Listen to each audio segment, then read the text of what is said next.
अस्सलाम वालेकुम friends, welcome back to Binte Saeed kitchen and life.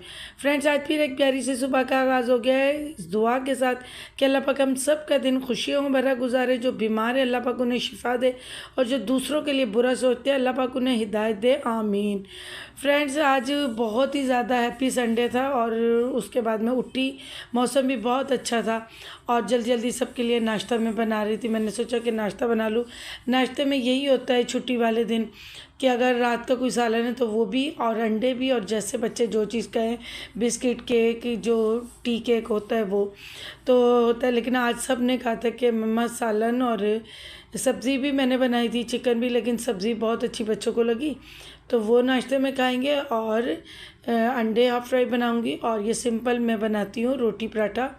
तो वो है, जब बहुत कोई ख़ास हो या इस तरह तो फिर मैं बलों वाले जो तय वाले लच्छेदार पराठे होते हैं वो बनाती हूँ। तो ये इसी तरह मेरी रूटीन है कि मैं कहूँ। और अल्हम्दुलिल्लाह बहुत सारे लोगों के इंस्टाग्राम पर भी कमेंट आए थे और मेरी वीडियोस पे भी आए थे कि आपके भाई उम्रे पे गए, वो आ गए जी अल्हम्दुलिल्लाह। मेरे भाई खैर खैरियत से, आप सबकी दुआओं, ब्लेसिंग, माँ की दुआ, बहनों की दुआओं से खैर खैरियत से उम्रा करके वापस आए और बहुत ही अच्छा उनका उम्रा किया कि अल्लाह पाक ने उन्हें हर चीज़ की सआदत दी कि वो हजर अस्वद को भी बोसा दे सके। तो आप भी उनके बहुत इजीली और अच्छे हुए और खाना काबा को भी छू सके, उसकी चौखट को भी पकड़ सके। तो अल्लाह ताला ने बहुत करम नवाजी की। मैंने तो इसीलिए उसकी वीडियो डाली थी। मैंने आप सब से दुआओं की अपील जब जब की, आप लोगों ने बहुत सारी दुआएं, ब्लेसिंग मुझे दी और सच्चे दिल से दी है। तो इसीलिए मैंने कहा था कि अगर उसकी एक माँ गई है तो हम सब उसकी माएँ हैं, बहनें हैं। तो सबकी दुआओं ने, वो खुद बताता है कि आप ही मेरे लिए इस तरह आसानियाँ हो रही थी कि मुझे महसूस हो रहा था कि पीछे दुआएं हैं।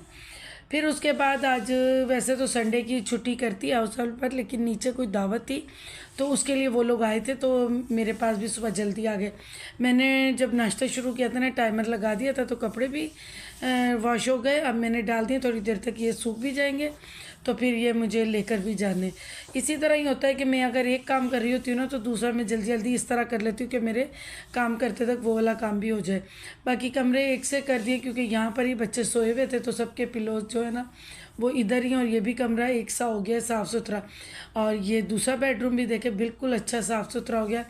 इस बेडरूम में तो सोए नहीं थे, ये रात से यूं ही अच्छा सा। आपको मैंने पहले भी कहा है कि अगर हम चीज़ें समेट लेते हैं, बेडरूम में एक से कर लेते हैं ना, तो ऐसा लगता है जैसे सफाई हो गई है। और ये मेरी कुछ बहनों ने पहले भी पूछा था, मैंने अच्छे से दिखाया था कि कोई ये रॉकेट साइंस नहीं है। आपने 9 मीटर का पर्दा जैसे बाज़ार से मिलता है इसी तरह लेके आपने बिल्कुल ऊपर से आपने ये रॉड लगानी है, जो पाइप होता है वो लगाएं और पर्दे यूं ही लटका दें। बेसिकली ये मुझे पसंद भी है, ऊपर अगर इस तरह पर्दे ऊपर से शुरू हो तो। और दूसरा, इसके पीछे विंडो है, उसको भी मुझे कवर करना था और मैंने अपना बेड इस तरह रखा और ये पर्दे लगे हुए। तो मुझसे अक्सर बहनें पूछी थी, आप ही कितने मीटर पर्दा इस पर लगेगा। कोई वो नहीं है, आप जब पर्दे लेने जाते हो ना तो सारे पर्दे 9 फुट के ही मिलते हैं। तो आप इस तरह लगा दें। बस ये होता है कि कभी कोई पर्दा थोड़ा सा ऊंचा रह जाता है और कोई नॉर्मल साइज़ में होता है। तो ये इसी तरह मैंने नॉर्मली पर्दे लेके लगाए हुए। और ये हमारा सिंपल सा नाश्ता है, तकरीबन हाफ़ तो कर चुके हैं। फिर उसके बाद किचन तो बिल्कुल नीट एंड क्लीन था और थोड़े से ये नाश्ते के बर्तन थे। बेटी ने कहा था मम्मा आप जाएं, मैं कर लूँगी। और ये मुझे प्रेस के लिए कपड़े देने और कुछ लेने वो भी है। और ये ना टेलर से थोड़े से हस्बैंड के कपड़ों में थोड़ा सा मसला हो गया था, वो भी उसे कहा था ले आना, तो मैं ना सही कर दूँगा। और फिर उसके बाद मैंने, याद है आपको पहले दिखाया था कि मैंने बेटे के कपड़े स्टिच करवाए थे, 2 सूट। अभी हस्बैंड का मैंने सोचा कि करवा लूँ तो मैंने वो लेकर गई, क्योंकि मैं इतना अपने आप पे लोड नहीं डालती हूँ। और इस तरह सेट भी रहता है कि पहले बेटे के करवा लेती हूँ, फिर अपने इसी तरह मैं बेटी और अपने भी इसी तरह ही करती हूँ। और माशाल्लाह कपड़े प्रेस हो गए थे, जो पहले वाले थे वो मैंने दे दिया। कुछ मैं कपड़े, आपको मैंने पहले भी बताया कि मैं घर में करती हूँ और कुछ मैं बाहर दे देती हूँ, जो मुझसे हार्डली नहीं होते तो वो मैं बाहर दे देती हूँ तो वहाँ से हो जाते हैं।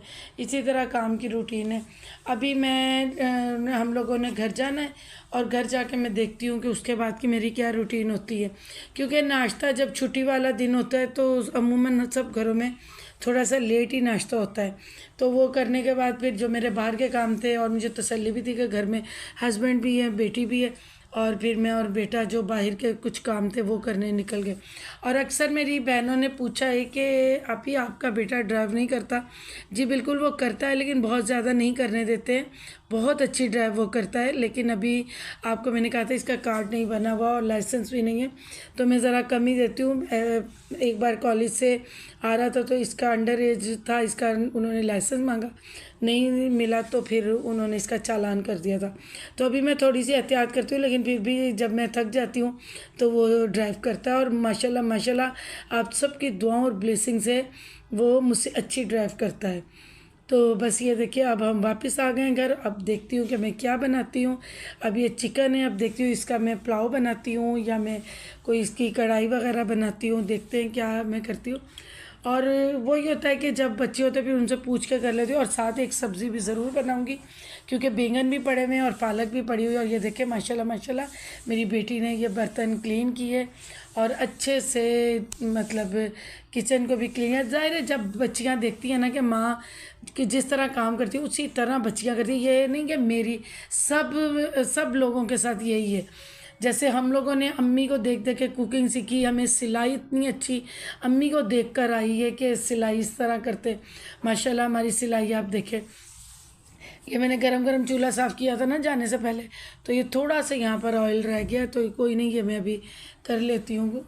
मतलब सालन बनाते वक्त ना मैं कर लूँगी। तो गरम होता है ना, मैं कपड़ा तो पहनते फिर बाद में नज़र आता है कि कहाँ से थोड़ा सा रह गया है, क्योंकि साथ के साथ सफाई होती रहे ना तो ये सही रहता है। अभी ना हमारे चूल्हे में थोड़ी सी प्रॉब्लम हो रही है, नीचे से ना उसका पाइप यहाँ तो डैमेज हो गया है क्या, हल्की सी ना उसमें गैस लीक होने की स्मेल है। और ये वाला भी जो पोर्शन है ना ये भी बहुत सही है। और ना थोड़ा सा और मेरे पास टाइम था, सालन मैंने चढ़ा दिया था, तो मैंने ना ये फ्रिज का जो नीचे का पोर्शन है ये अच्छे से क्लीन कर लिया था। फ्रीज़र तो मैंने एक दिन आपके साथ शेयर भी किया था ना कि मैंने साफ़ किया, वो बिल्कुल बिल्कुल सेट है, साफ़ सफाई उसकी हो गई थी। तो मैंने कहा ये नीचे वाला पोर्शन भी अच्छे से वॉश कर लूँ। और वॉश करने का भी मैंने आपको तरीका बताया हुआ है, आप लोग मेरे चैनल पर सर्च कर सकते हो। 2 से 3 दफ़ा मैंने फ्रिज क्लीनिंग की वीडियो डाली है और बहुत अच्छी रेमेडी है जिसके साथ मैं फ्रिज क्लीन करती हूँ। तो आप लोग हमेशा इसी तरह प्यार मुझ पर बना के रखें, इसी तरह अपनी दुआओं और ब्लेसिंग में मुझे याद किया करें। बस कुछ मसरूफियत की वजह से व्लॉग नहीं आ रहा था, लेकिन मैं कोशिश कर रही थी रेसिपी शॉर्ट वीडियो में डालती रहूँ ताकि आप लोग मुझसे अटैच रहें। बहुत सारा प्यार और दुआएं आप सब के लिए। अल्लाह हाफिज़।